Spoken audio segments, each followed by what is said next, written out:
Let's talk about the problem with Luffy's transformations. There has been drawbacks to Luffy's gears ever since pre-time skip. There has always been a drawback to each and every one of Luffy's gears. Gear 2 was said by Rob Lucci that it's chipping away at Luffy's life. Whether that's still true or not, I don't really know, but that's besides the point. Gear 3 made Luffy shrink into a mini version of himself pre-time skip. Obviously, that's not the case anymore because it's post-time skip. And Gear 4 makes Luffy run out of haki for 10 minutes, and in some cases even exhausted. And lastly, Gear 5, after some time in this transformation, similar to Gear 4, when it runs out, it renders Luffy defenseless and makes him shriveled up like an old man. So that being said, we can see a reoccurring pattern regarding Luffy's gears, but I specifically want to harp on the transformations he obtained post time skip and those specific gears, because Gear 4 and 5 are transformations that still have drawbacks that I don't necessarily think will be removed like the other gears drawbacks supposedly did.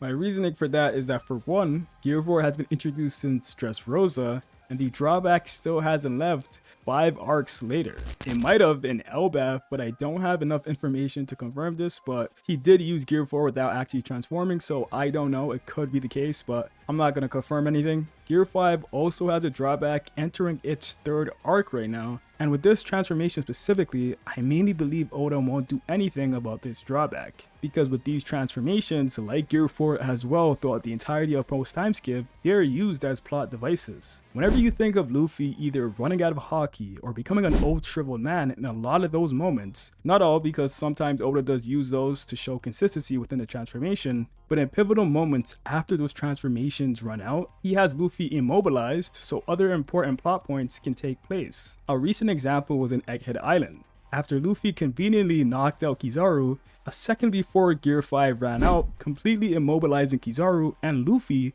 for several chapters. Within these chapters, it allowed Saturn and Bonnie and Kuma to have special moments, without the interference of Luffy or Kizaru. In that time, Kuma was able to be the one to save his daughter from dying to the man who represents the evil and the corruption of people who ruined his life. If Luffy was fighting, this moment doesn't happen, and this reunion wouldn't feel as impactful. Another example with Gear 4 this time would probably be in the Dressrosa situation. Luffy getting help from the Grand Fleet and the other people in the Colosseum after he ran out of Gear 4 against Dofi the first time.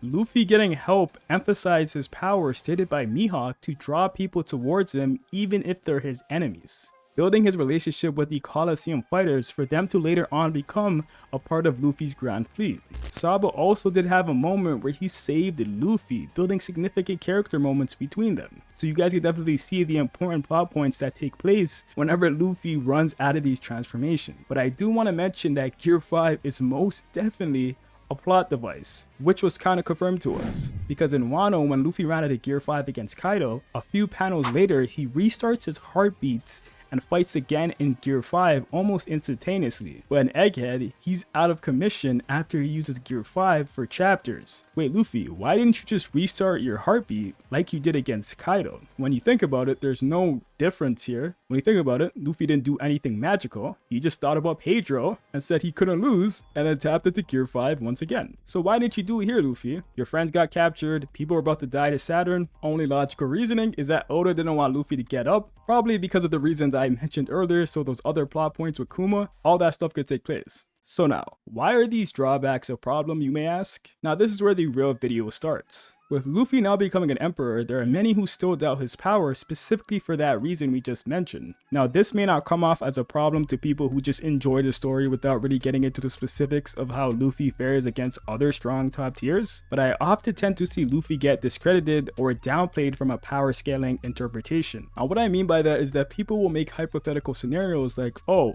Kizaru could have got up before Luffy's Gear 5 came back, and he could have just killed Luffy when he was on the floor, meaning Kizaru was stronger because he would have beat Luffy. Or even when it comes to hypothetical matchups like, oh, Luffy is weaker than Greenbow, or like he's weaker than Old Garp or something, because they might be strong enough to outlast his limit and beat him when he's helpless and becomes a shriveled old man. These interpretations could be valid from the lens of trying to dissect and make conclusions based on scenarios we've seen and information we know, so you're not necessarily wrong for thinking that way, but I just think it's the way you choose to look at things which could be the problem when you look at Luffy's strength. In reality, if Luffy were to actually fight these characters for an actual serious one-on-one, it's not as simple as he'll die and lose when he runs out of his transformation. He may not be stronger than the enemy he faces, but the reason he's not stronger won't be because of his time limit in his transformation, making him weaker. Even with these drawbacks, Luffy could still be considered stronger or become stronger than said enemy. Now I'm going to explain why narratively in two ways.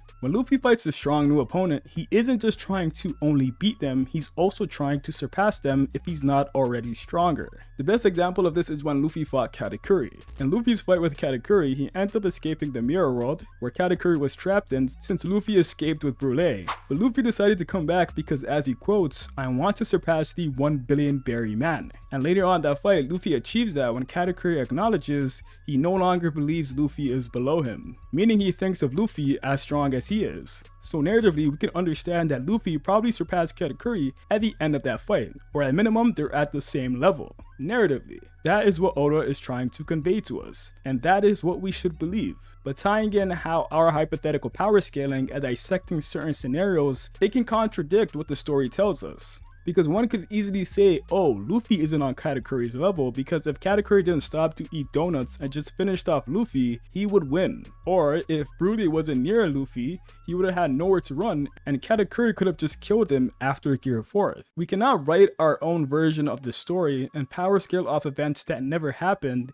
to disregard what we already seen in the story. You cannot make your own hypotheticals and gauge Luffy and Katakuri off that when you should just use what's already written in the story. Oda portrays character strength solely on what he writes in the story. If Oda says Luffy is equal to Katakuri, even though we logically come to our own conclusions by tying in certain scenarios that never happened, it does not overwrite what Oda's written when we talk about strength within the series. The Katakuri example sounds oddly like when Kizaru fans were saying Kizaru was stronger than Luffy because he got up before him and gave him food, so he could have easily won and killed Luffy at any time. But in reality, if that was a serious fight that Oda wanted to be serious, which it wasn't by the way, Luffy wouldn't be a sitting duck because that's not typically how things go. He either gets up or just taps into Gear 5 conveniently again, because why the hell not? He did that against Kaido, and probably because Oda is not going to have him be a sitting duck, especially in front of his enemies, or he can have him be a sitting duck when there's help around. Why do you guys think Oda had Luffy run away from Katakuri after he used Gear 4th, even though usually it immobilizes him and has him exhausted on the ground? Because we've seen that in Wano, right? After his Gear 4 ran out? Well, in the Katakuri situation, he was able to run. Oh wait, maybe because there was no help around and he couldn't be a sitting duck like I'm saying. But with the Wano situation, he had his vice captain, or let me just say Zoro, he had Zoro around to carry him. So yeah, saying Kizaru is stronger than Luffy because he could have killed him when he was down after Gear 5 is like saying, oh, it's like Luffy's not really on Katakuri's level, and Katakuri had opportunities where he could have just killed Luffy. Because Luffy had help from Brûlé, or Katakuri didn't take the fight seriously the whole time, he stopped to eat donuts and all that bullshit. If Luffy was having a serious fight with Kizaru, that scenario of Kizaru just killing him when he's down is not likely to happen based on what we know in the story. And that goes into my second point. You're probably thinking, if Luffy needs external help to escape death or replenish energy when he's out of his transformation, how can he be stronger than the person he beats? Now this is where a fight between Doflamingo is going to help me make another point. Similarly to how I told you guys, I understand the logistics of saying Luffy will lose to people after his transformation runs out, making him weaker than said person. But once again guys, this is where we have to apply what's written in the story. Luffy used Gear 4th for the first time against Doflamingo. He ended up completely cooking Dofi in that form, then eventually he got gassed and exhausted and ran out of haki. In the event of that happening from all the chaos, Luffy was being protected and aided from the Colosseum fighters. The announcer specifically said he took a liking to Luffy just by watching him and decided to carry him until he recovered. And the Grand Fleet, the guys he just beat in the Colosseum, also were helping Luffy. Now you could say Luffy would have lost to Dofi because he got help, and if Viola didn't stall Dofi, he would have found Luffy on the ground and just killed him. Similar to the Katakuri and Kizaru example, where we make our own scenarios that never happened to power scale, but not accounting for the fact that in One Piece, Luffy is said to have the power to make people want to help him, and displayed throughout One Piece in several arcs, the power to make his enemies help him or just get people to help him,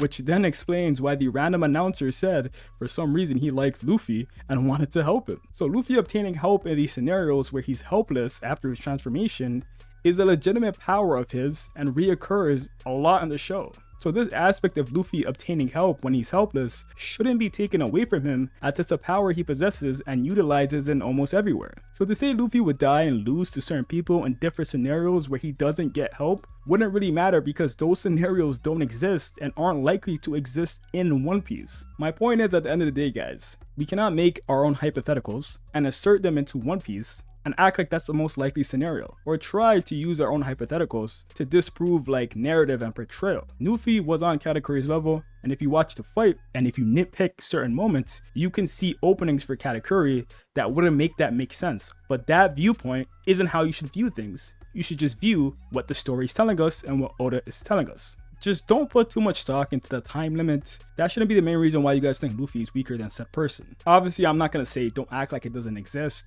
but you also cannot act like it makes or breaks a fight with Luffy. That's just not fair. But yeah guys, that's pretty much it. Make sure you guys take the time to leave a like and subscribe to the channel. Let me know what you guys think down below, and I'll catch you guys next time. Peace.